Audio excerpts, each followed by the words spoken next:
Hi there, welcome back to the YouTube channel. Please go and hit the subscribe button and let me know what you think of this video. This video today is a little bit special. It's actually going over a commander I did about 11 days ago. And I put a video up which I've linked down below so you can go and watch the more competitive expensive version if you want to, of Thalia and the Gitrog monster. But one of the comments I got on the comments for that video was from Colby Baradas, which was this: can this deck be competitive at a budget? And it got me thinking, can I actually make a Thalia deck, well, Thalia and the Gitrog monster, that is still competitive but on a budget? And I challenged myself with this one because, you know, this is a nice comment. I quite enjoyed it. You can go, if you look in the link down below to the original video, you can see all our comments we made in it, and you can go and read all those comments. But I just want to highlight this one. Can it be done on a budget? So I set myself the challenge of doing it, and really this video today is all about what I've come up with. Just so we're clear, at the time of recording this video, the original Thalia deck and Gitrog monster deck that I posted down below is currently sitting at, in monetary values because of the cards in it, $2,616.91, and on Magic Online 98.90 tickets, which is quite a lot. You know, couple of grand in real life, $100 on MTGO.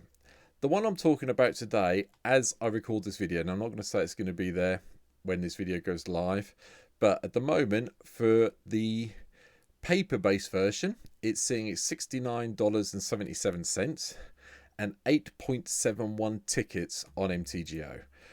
And we played it on the stream last night and it worked. I'm not going to say it won the games, but it did go off and it did work. So I think it's worth going through this deck and talking about the, you know, where I've gone with it this time. So without further ado, obviously I've got Thalia in the background, Thalia and the Gitrog monster here in the background. I'm not going to go through what the card does too much, but, you know, additional lands, first strike, death touch, sack a creature, draw a card, or artifact when you or creature or land when you attack, you get sack a card and draw a card. That's fine. We all know what it does by now. If you haven't seen it, it's here. Hopefully you've read it while I've been talking. But the new deck is very much like this. Now, a lot of the cards, there are some cards that I have specifically cut out because I have tried to make it budget. So I am going to go through a little bit slower than I usually do on these videos. And we'll start with the lands. I have managed to keep most of the lands that we had. I've added a few extra ones in, like Blighted Woodland. We've got the Courtyard Command Tower, which I think is standard in every Commander deck now. But I have tried to stay away from as many of the more expensive rare lands as I can. Hence why we've got things in here that you don't usually see in my decks, like Isolated Chapel, Necroblossom Snarl. We've got a few other things like Sandstep Citadel. Still a good card. It's not a problem with it. We've got Shine Shadow Snarl. I have trouble with that one. Shine Shadow Snarl. There you go. It's giving you all a bit of a laugh. But that's there. And then, you know, for me, I'm playing one of each of the temples. And we've got Terramorphic Expanse. We've got Thornglint Bridge and Woodland Cemetery. Not the kind of cards you usually see for me. The rest of the ramp side, you know, Sol Ring, I think, is standard in every Commander deck now. It's not, you know, it's still not too expensive. Every Commander deck virtually that comes out from Wizards in paper base has this in it, along with Arcane Signets. They're both here. But then I went a little bit weird. So I went with one of each of the diamonds. And we also went with Golgari Signet and Selesnya Signet. I could have put the other one in, but I just decided to stick to the two for this.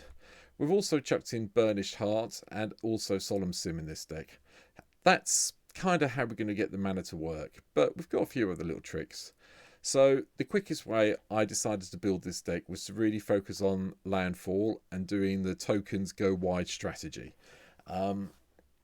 Because literally most of the landfall cards have been reprinted enough now that they're cheap. There's one or two that aren't in here because they are expensive, but I think if you're trying to build this on a budget, this deck is really a good place to start. And like I say, it's only $70, so, you know, hopefully it'll give everyone a few ideas. So we've got a load of like elves or human elves, if you want to call them that. Why Avacyn's Pilgrim never became an elf, I'll never understand. But anyway, we've got Avacyn's Pilgrim, Elvish Mystic, Fine Old Elves, and Llanowar Elves to help with the ramp.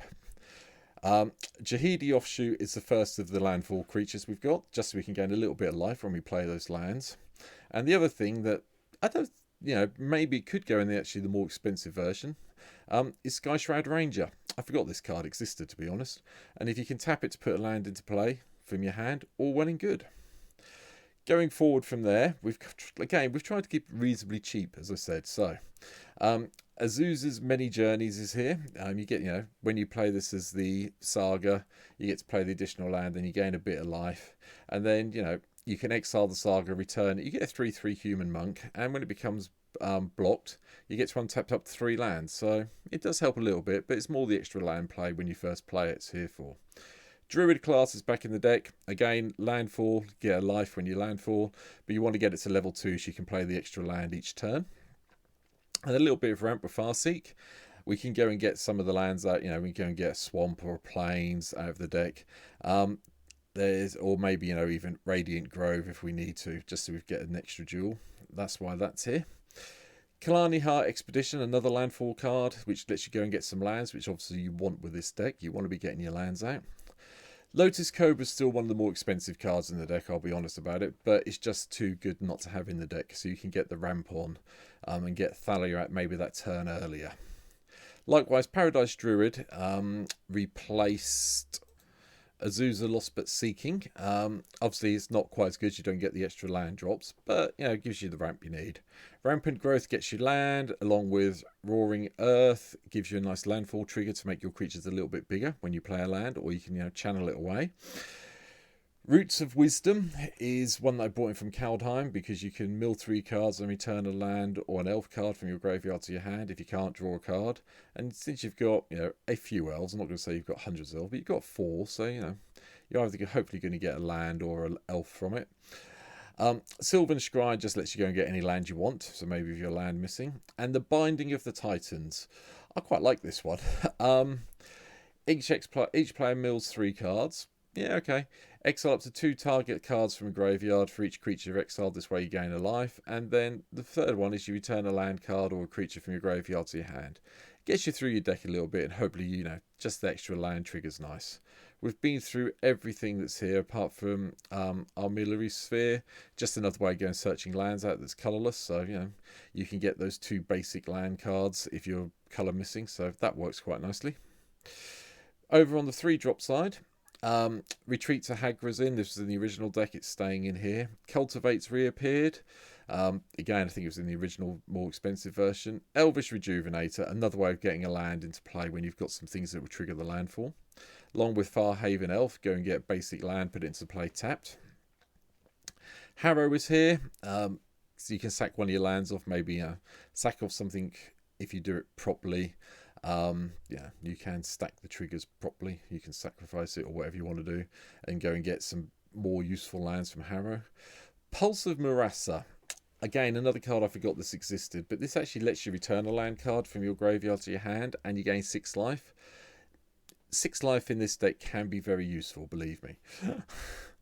One of the cards that was in the original deck and now in the budget version is Ruminant Excavator. I have taken out some of the other cards that let me play lands from my graveyard and put them to play. For example, Crucible of Worlds is gone, and some of the other things, but I think Ruminant Excavator you still need to keep in, just so you can either cycle your woodlands, your courtyards, so on and so forth. It's worth having that one in and just splashing out a little bit on this.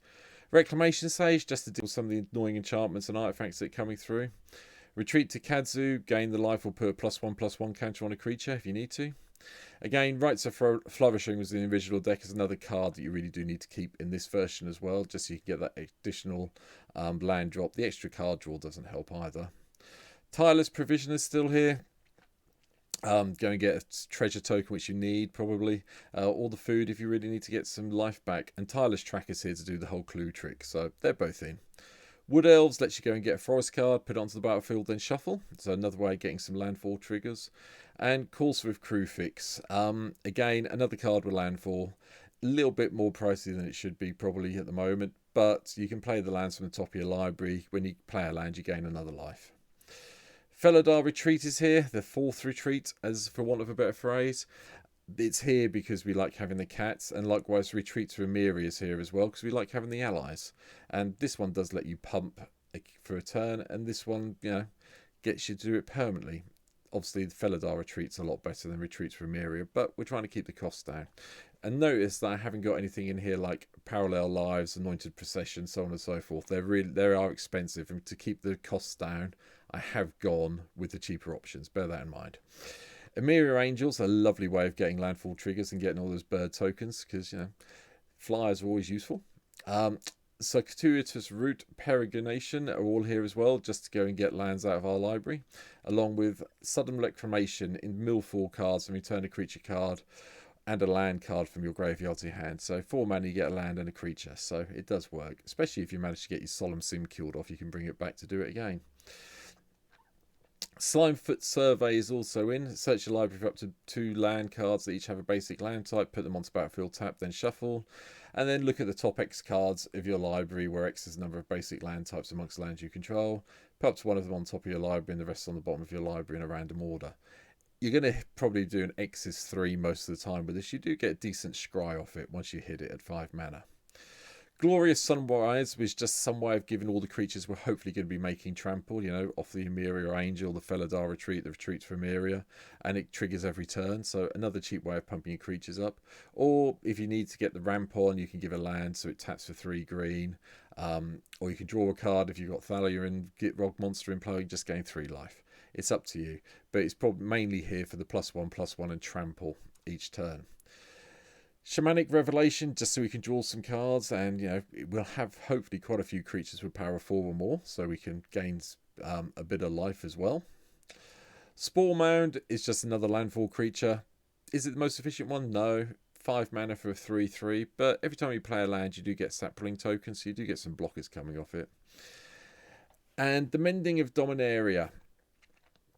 Not one people expect to see that regularly in here. I'm just going to make this a little bit bigger because the writing's a bit small for this side at second.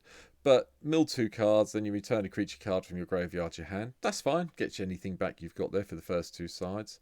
But what you really want to do is hopefully you've milled a whole load of lands during the chapter 1 and chapter 2, and then chapter 3 you get to bring all those lands from your graveyard back into your library, into play, onto the battlefield, which means you're going to get a lot of triggers, which could be really helpful. Especially if you've been sacking off lands to Thalia when you've been attacking, and you've got this definitely going off.